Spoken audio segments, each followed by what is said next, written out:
great if you can shed some light on your experience of being an entrepreneur. How has the journey been so far, sir? Yeah, thank you. Thank you. It's good afternoon, students. See, my name is Murali Babu. I have started my company in 1989. The company name is called Microtech CNC Private Limited. I have started along with my college mate, one Mr. Johnson Paul. When we are studying in the final semester, we thought we have to start a industry. We don't want to work forever. Oddly, we worked for 6 months and we brought from our parents oddly 30,000 rupees each. And we have started a small industry in engineering, mechanical engineering industry. Now we have employed around 500 people. Our first year turnover was hardly 3 lakh. At present, we are doing around 175 crore turnover company. What we make is we are in automotive components manufacturer and aerospace component we are manufacturing, and also we are in heavy fabrication for windmill industries. Actually, we are exporting around 20 to 30% of our turnover goes for export, and we are exporting to US for all aerospace component. See, our pride is we could able to create employment for 500 people and 500 family depends on us. That is the biggest enjoyment we had at present. Now our goal is to employ another 500 people. That is around 1,000 peoples we should employ before we retire. We give it to our next generation. This is what our goal. We may be achieving in another 2 years. Actually, my age is now around 60. Yeah, it's a startup. Really, it is a tough journey, no doubt. When we started the industry for another 3-4 years, even for food we struggled. Even we could not able to get 3 meals in a day. That was the journey we have undergone. And we are quite happy that we could able to create employment for so many people. That is the enjoyment. This enjoyment you will not get in when you employ it somewhere. Whatever you earn, you may be earning 10 lakh or 10 million. But if you give employment for a country of our size, it gives really your serving for the nation, because we are 140 crore populated country. We request my suggestion to our young generation. Definitely, you should give employment a minimum 5 to 10 people each.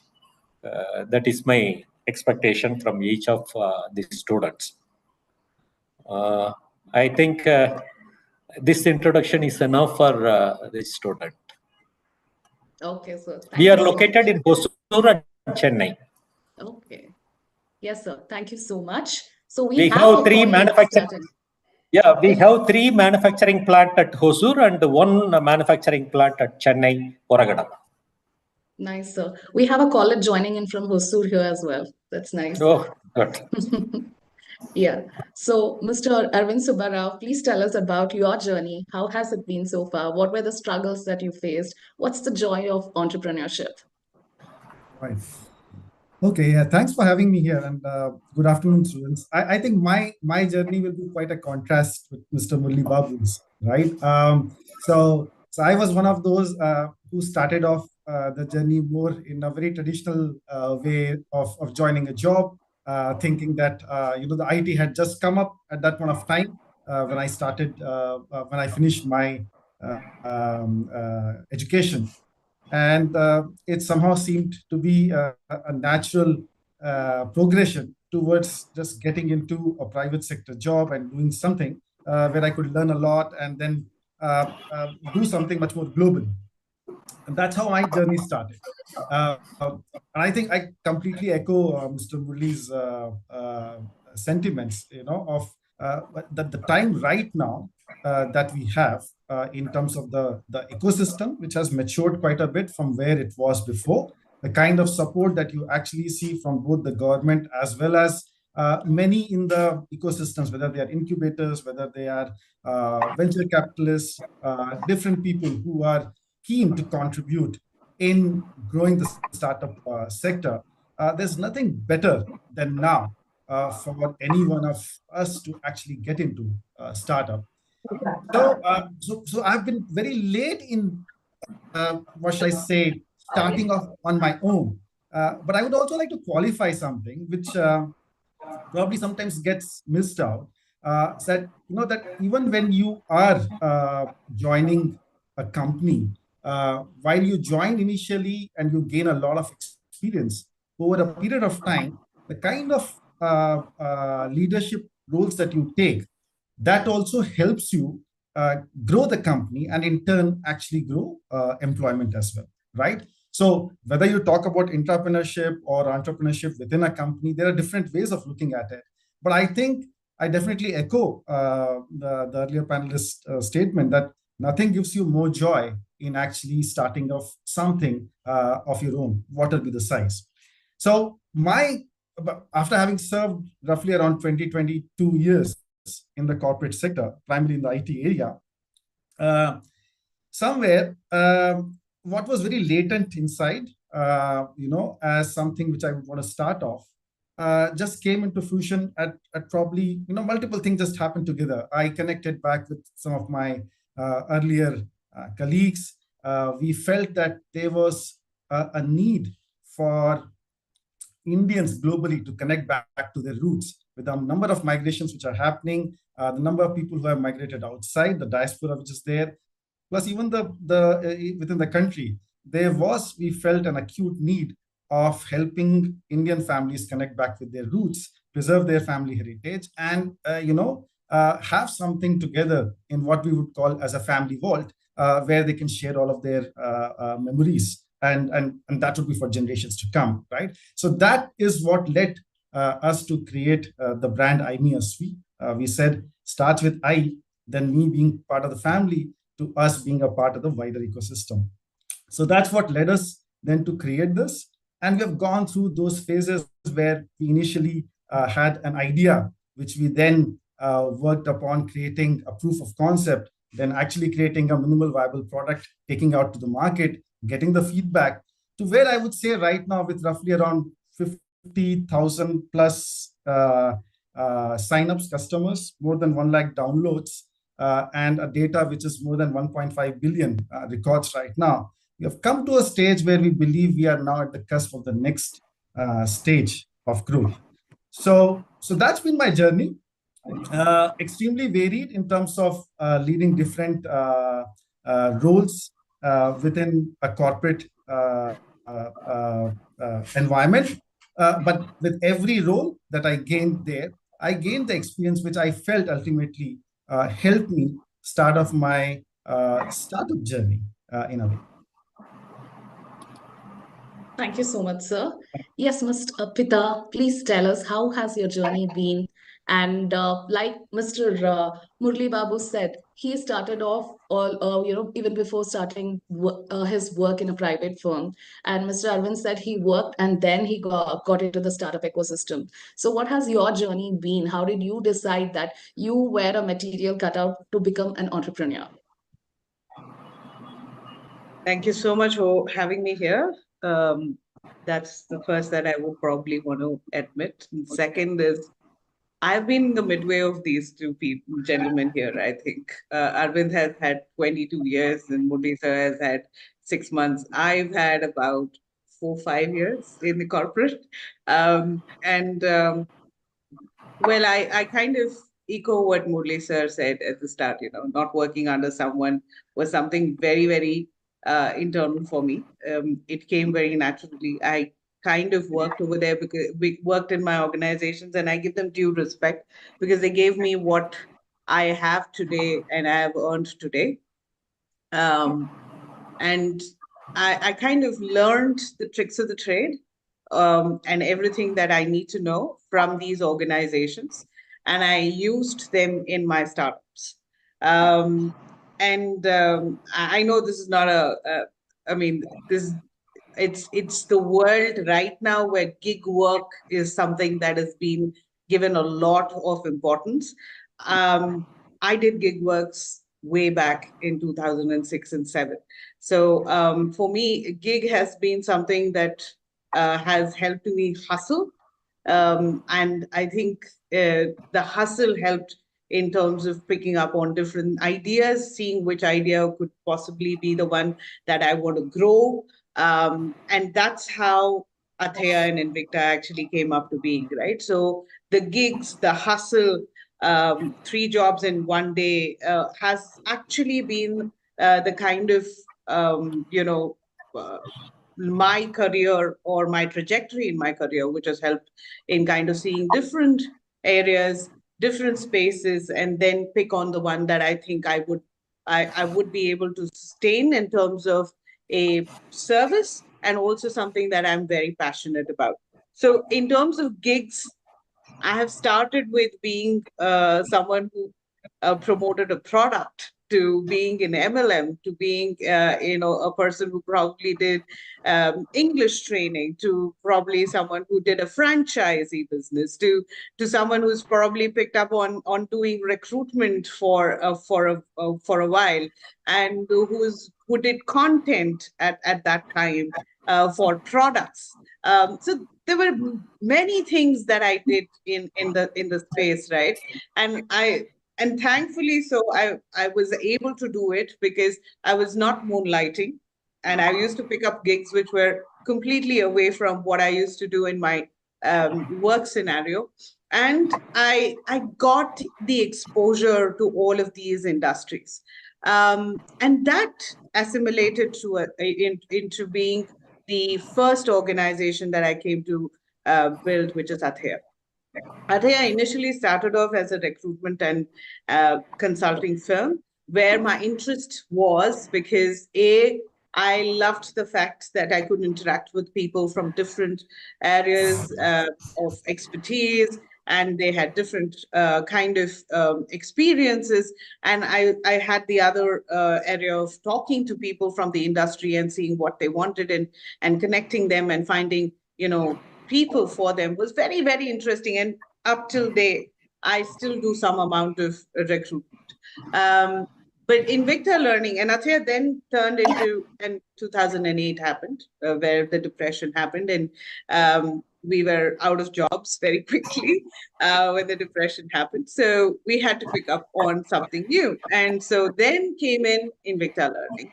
And Invicta Learning was into the training space. We started doing a lot of learning and development initiatives.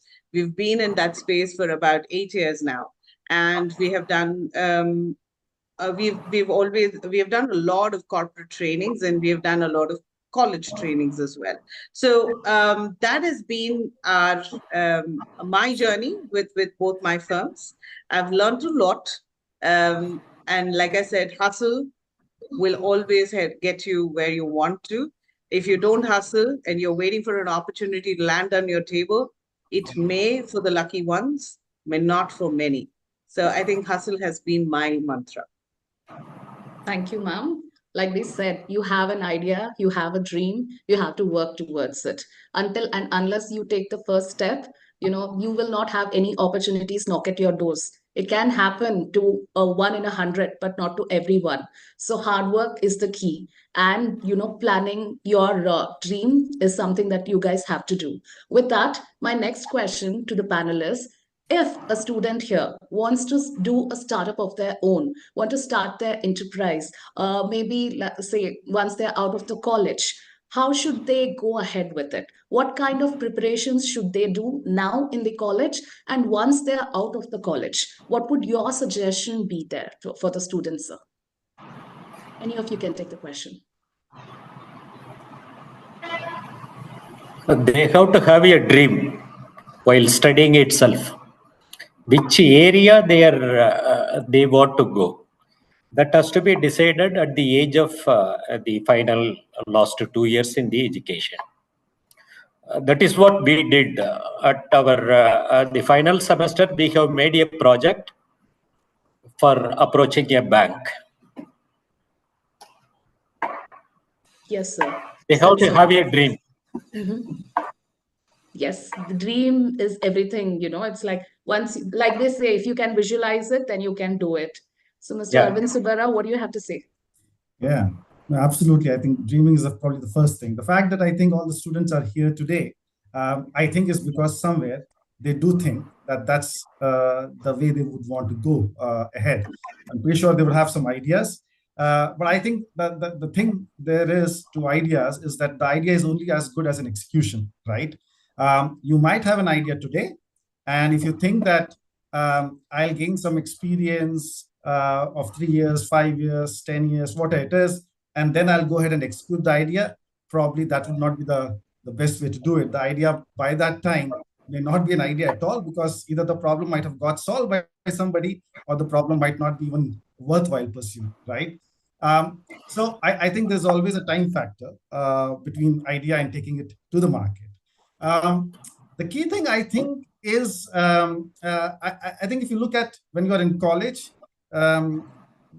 we've all taken some conscious decisions of what we want to do in terms of studies, right? People would have taken engineering, would have taken sciences, arts, commerce, etc. At the stage that you are in. And if you have come with a conscious decision that this is what I want to do, I think it's more about during this period, one, fine-tuning that, because there are different electives, different subjects. You have to obviously build on your theoretical concepts with real use cases. Just the theory on its own will never help. So I think the more you do as a project, as an assignment, as a real use case, I think it helps in understanding theoretical concepts much better. Yeah, it also enhances your problem-solving skills, because ultimately, any entrepreneur is trying to solve a problem. If you can't solve that problem, it's going to fail ultimately, right? You don't have, while failure is a great way to learn and probably do even better as you move forward. And they say fail fast, fail early, right? When you are an entrepreneur. But then it also is important that you understand how do you define a problem and whether the problem is something which can be solved at scale. I think from the time before when you could open a company which is heavily asset driven, where you have to, let's say, open a restaurant, you have to keep opening many more branches. You could solve some problem like that, which is to do with food and beverage, or you could solve a problem which is much more scalable with a technology solution. There are different ways that you can solve a problem, but I think those fundamental things extremely important. Second, when you do a startup, when you run one, you have to have a lot of, what shall I say, understanding, appreciation for different aspects of the business, right? Be it product, be it technology, be it operations, content, marketing, data, etc. Many things. I mean, depends on the domain that you are in. You can't be a specialist in all of them. That's a reality. You would choose something which you love, you're passionate about. That probably is the specialization that you will take it forward, even in a startup. Whether you take the startup immediately after your college, or 4, 5 years, 10 years down the line, you will specialize in some area. But you need to have an appreciation for many of the other areas which typically go in a startup. And that's where I think the ecosystem today, with the number of online learning and offline learning courses that are there through different medium, I think helps you build those, right, with certificate courses. The third, which I'll tell you, very important, which I think I find still very missing and when I do a lot of interviews, when I discuss with a lot of students during the hiring process, or even after they have come to the organization, is the art of storytelling. Yeah, I mean, I word it differently than communication. Communication is a given. People do expect you to communicate. But storytelling is a slightly more enhanced form of communication. Why do I say that? See, unless for an entrepreneur, it becomes even more important that whatever problem you're trying to solve, you're able to articulate that in front of any stakeholder. be the stakeholder, be the customer that you're trying to sell to, or a venture capitalist or somebody who's going to help you finance your scaling up. Could be anybody, right? So I tell many of the folks who actually join us to participate in our product development, the product road mapping. And when they come out with an idea, I ask them to sell that idea to us, right? Selling the idea, putting together the business case for that idea, a small feature also is a starting block in what essentially will be a bigger journey as a startup. I think some of these things are extremely important. If you were to join, work for some more time before you eventually start something of your own, you will also come across a lot more teamwork. Now, you do teamwork right now also, but I can tell you something. Most of the startups, and including the ones which you have heard from panelists today, have all been in partnership with somebody, right? And I can also give you data. Pretty sure you will find it in most of the places that most of the, roughly 80 to 90% of the startups actually fail. And in that, if you look at the higher percentage of the startups failure, the reason behind that is not necessarily that the idea itself was wrong or the execution was wrong. They could definitely be the reasons. But most of the startups fail during the initial stage because of the lack of compatibility between the people who start initially, right? If you don't have that, if you haven't worked out the teamwork, if you haven't worked out the complementary skills between you and the other partners and go together, I think you're more likely to fail than any other reason. So for all of your project teams, which you are in 3 people, 4 people, and some of you might just sit quietly, not doing much, some of you might be taking somebody's burden, it's important for you to understand that you have to collectively deliver something. A failure is a team's failure. A success is a team's one, right? I think those are some of the key things that I can tell you that you need to build in order to be ready, to commence a startup journey. Thank you, sir. That was very insightful. Like Mr. Arvind said, partnership can help you in terms of reducing the risk factor. But if you do not share that compatibility, then it can backfire at you anytime. Another important point that he said is the time factor. Something, probably a solution or an idea that is valid for today may not hold good a couple of months down the lane. So if you have an idea today, you should start working on it right away. Before I move ahead to Ms. Apita, I have a request to all the students. In case you have any questions, kindly send it across to your individual college coordinators. They will post it here on behalf of you, and I shall get it answered for you from our esteemed panelists. Ms. Apita, let us know how has your thing been. Your comments, please. I think I echo what Murli sir and Arvind have just said, and I think I'll kind of come to a summation for this. Number one is you have to understand you're in an eco space or an economic space where you have to make sure your product or service is more individual. You have to be able to care for or cater to an individual. Gone are those days when you're probably going to be catering to an industry. It is still there, but what you are doing today is more individualistic. And so your thought process should be where you can cater to an individual and to be able to cater to the crowd. Number one. Number two, I agree to what Arvind said in terms of saying, are you able to story tell your entire thing? Okay.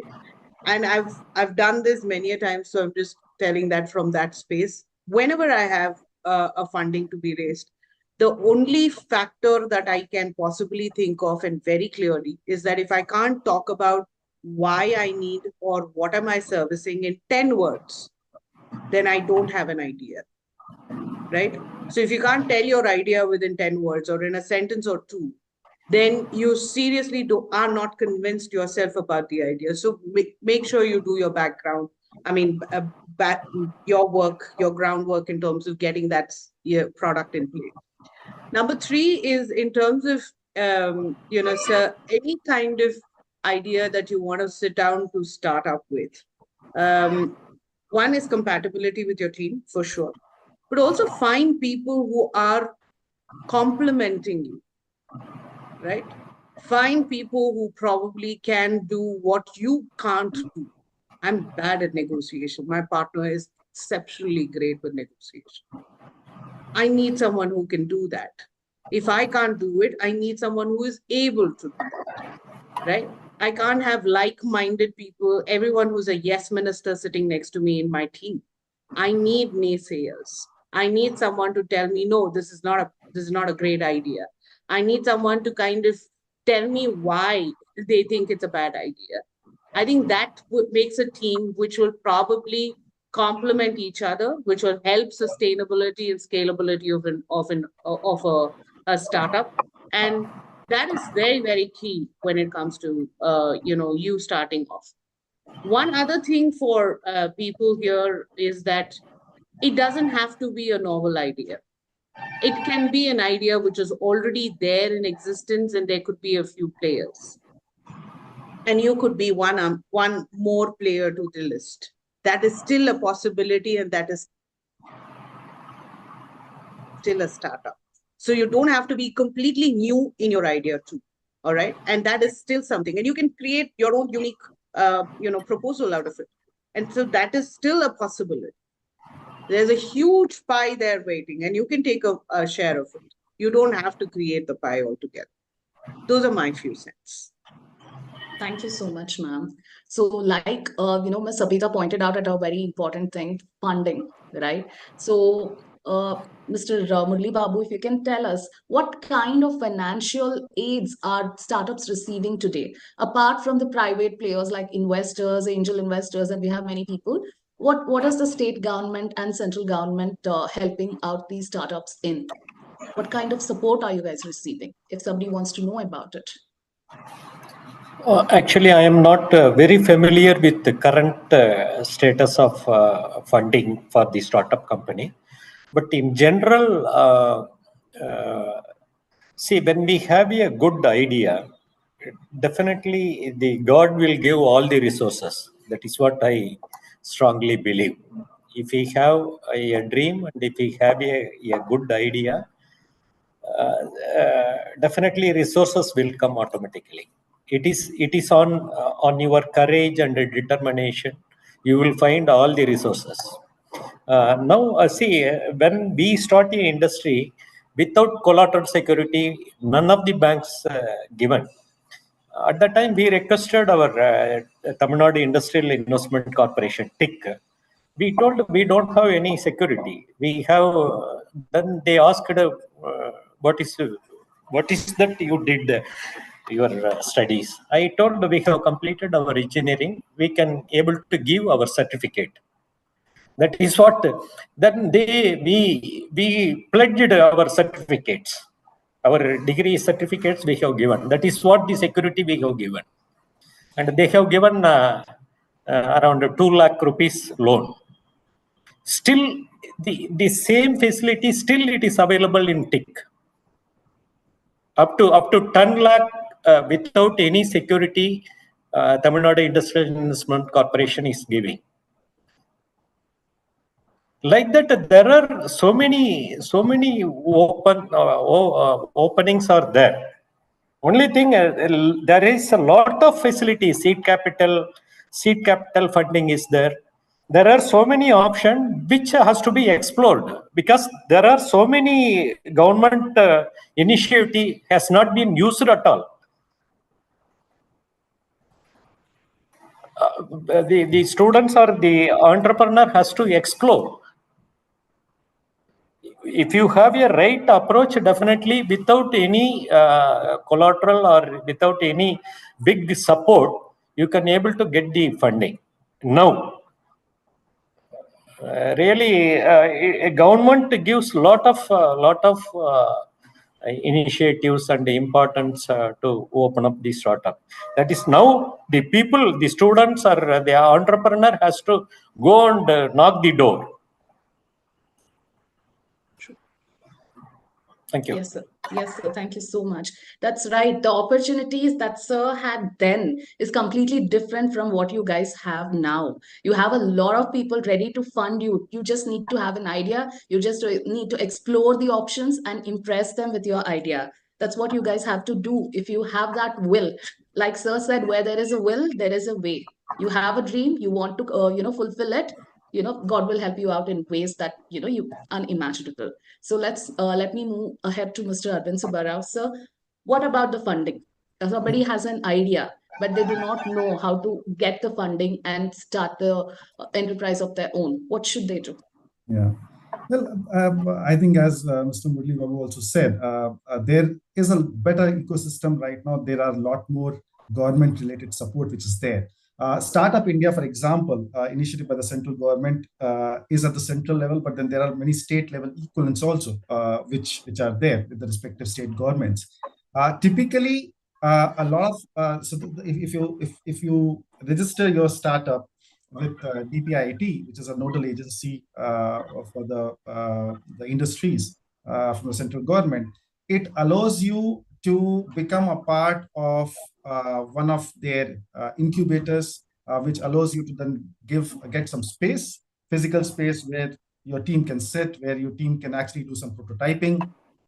Depending on the domain that you are in, if you're in the healthcare system, you might have some incubators who might allow you to do your tests in a hospital, to totally online app-driven programs where you get some other different kinds of mentorship, including talent, to help you get to that starting funding stage. You obviously get some grants. You also get what's becoming very increasingly common now, that, for example, if I can speak to that from the technology perspective a little more, because I've been more into that. But if you wanted to host your entire technology infrastructure on, say, Amazon Cloud or a Google Cloud or Azure Cloud as such, all of these guys give you a lot of credit if you are a part of the DPIIT or the Startup India program. And it could go on across months and the first few years, from something as small as 5 lakhs to something as big as 100K USD, etc. So there are many of those options, which again takes away a lot of your expenses as far as the infrastructure hosting itself is concerned. The other thing which is quite required, which is equally important, is that when you and plus with your partners, when you come together, you obviously don't have the necessary skills and understanding of many of the legal, accounting, and other areas, including IP, trademarking, patenting, if that is also applicable. So many of these services become a lot more easier if you are registered with them, and the incubators also help you get all of these specialists together to help you while you are, starting to get into your journey. So I think those things are definitely there. I'm pretty sure there are some domain-specific ones. There are sometimes agri-tech based,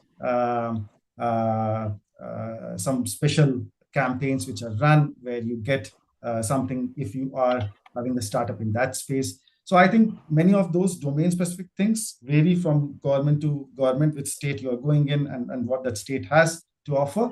But those, again, are definitely available. Yeah, so that's in a nutshell what I can tell you, what is available today. Thank you, sir. Mr. Peter, what's your suggestion?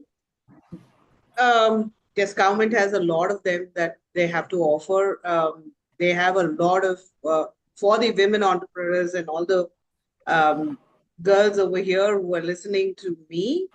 I'm going to kind of hold the flag. I'm going to be the flag barrier in Yes, terms of yes, the please. women That's very entrepreneurs important because space. women entrepreneurs, you can add in a lot of points from that point of view. I'm sure Yeah. we have a lot of extra facilities when compared to the male entrepreneurs, right? Yeah. So what is it? So from the women entrepreneur space, I think the government has been very keen in terms of building that space. And we have Mahila Yojanas, which are there from the central. And each state has got different offerings for the women entrepreneurs.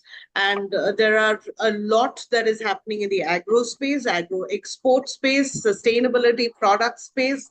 Space of export and import has been having a lot of input, or they probably are pushing that as a area in terms of entrepreneurial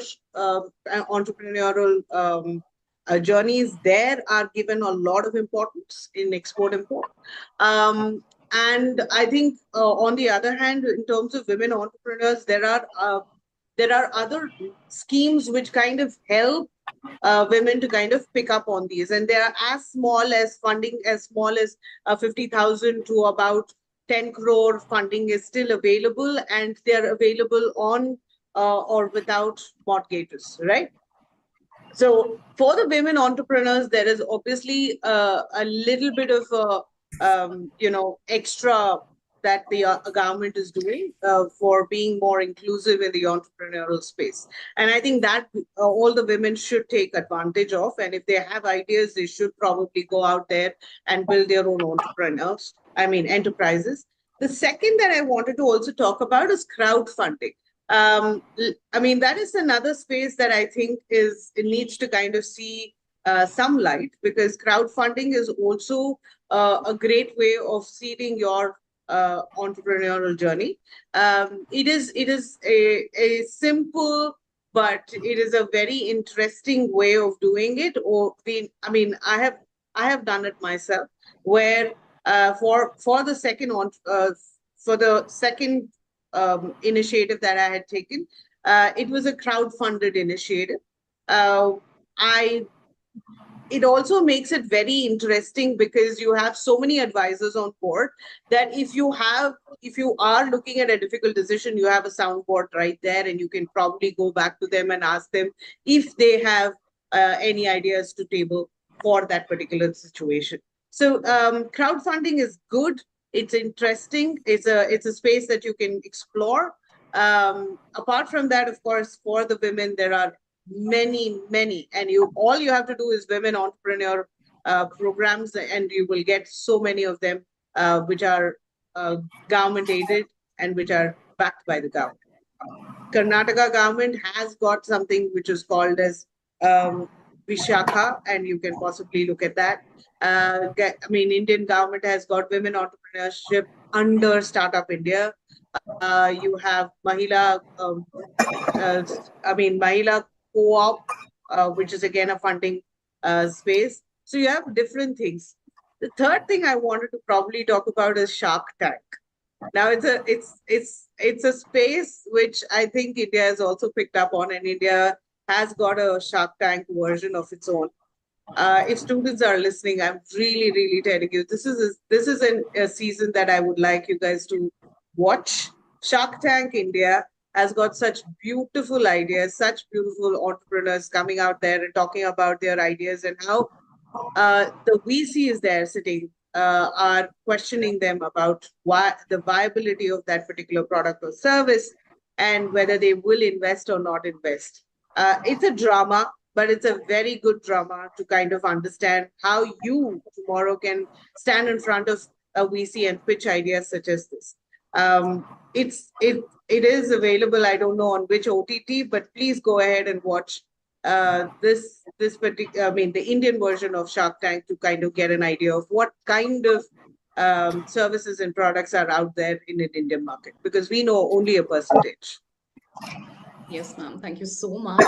Like Ms. Apita said, the girls who are attending this particular discussion, you have a dream, you want to start an enterprise of your own, you have many options. You just have to go and explore. Believe in yourself, believe in your idea, believe in your dream, and go ahead and make it true.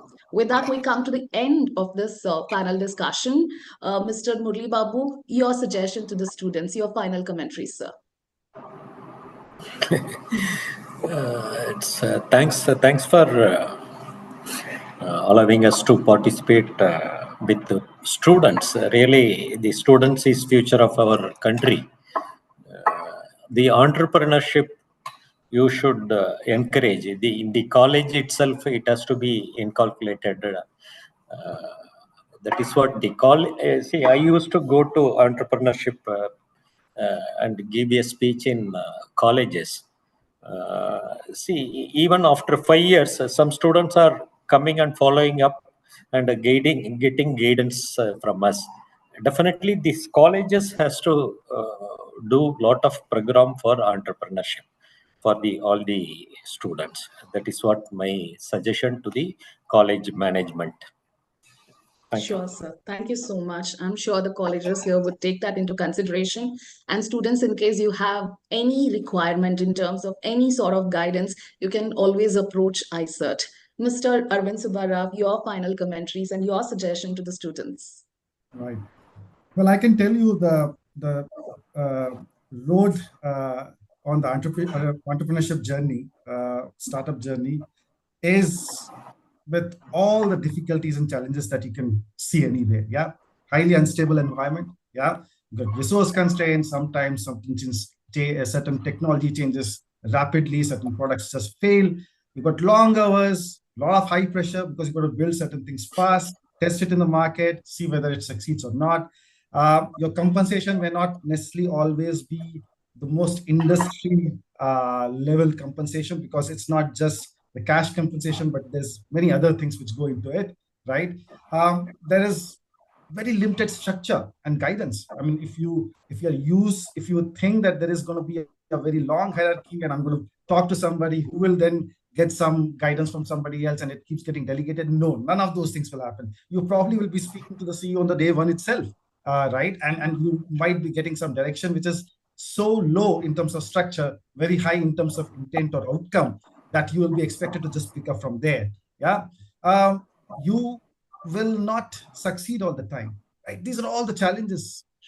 Frankly, if you think that there's going to be a work-life balance, there won't be. Because I think, as somebody said, that if you're passionate about something, then that work also is part of your life, right? So fundamentally, nothing like a work-life balance. Now, in spite of all of these things, if you really are passionate and you're doing something, I'm pretty sure you just love that journey. The outcomes will always be something which will happen over a period of time. I don't think you just get success the next day. It's a long journey.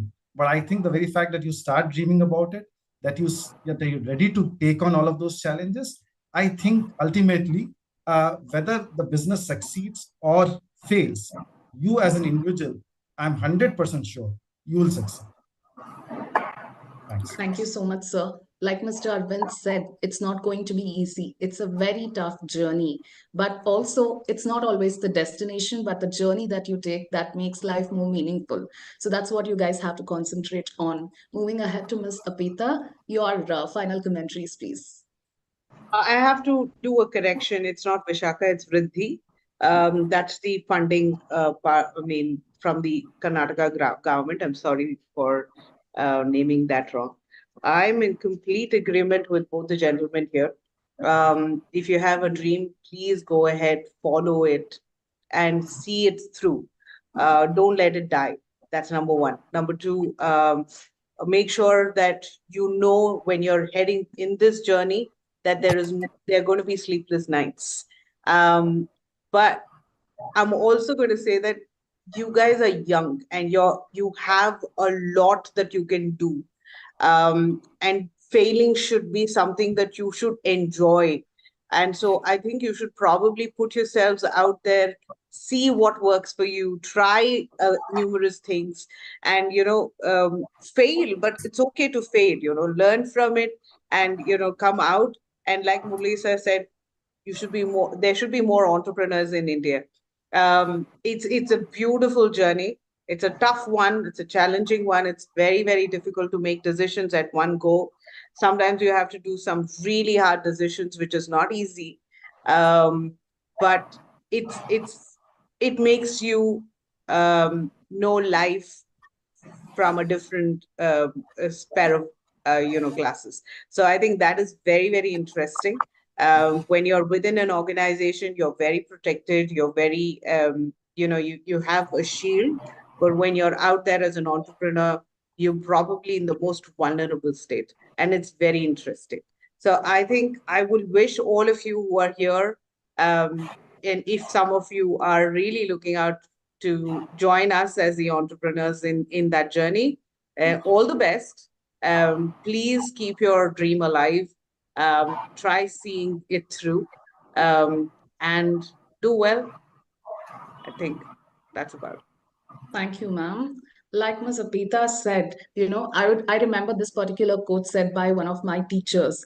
Every idea, every dream of yours is like your baby. How can you just let it go? How can you just kill it? You have to follow it. You have to nurture it, right? So that's the importance that you have to give to your idea. I'm sure as young minds, as students out there, you will have a lot of things running in your mind. When you read a theory, how do you put it into practice? Oh, this particular aspect can be put into practice here. You have a lot of thoughts. I'm really very sure of that because I have been through that phase and all the panelists have been there. So whatever is your dream, ensure that you follow it. If your dream is to become an entrepreneur one day, if your dream is to do a startup one day, then kindly do follow it, right? If you do not do it, then what else is the life for? With this, we come to the end of our discussion. I'm sure all the students have immensely benefited from today's dialogue.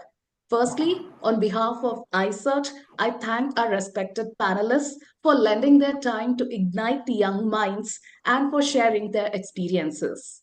I thank all the students for your participation, the student coordinators, staff members, organizers, and all those involved in making this discussion a grand success. Meet you all on next Wednesday with another interesting discussion exclusively crafted for you by ISERT to elevate both your learning experiences and career opportunities. Thank you. Thank you. Thank you. Thank you, Bye. sir. Thank you. Thank you.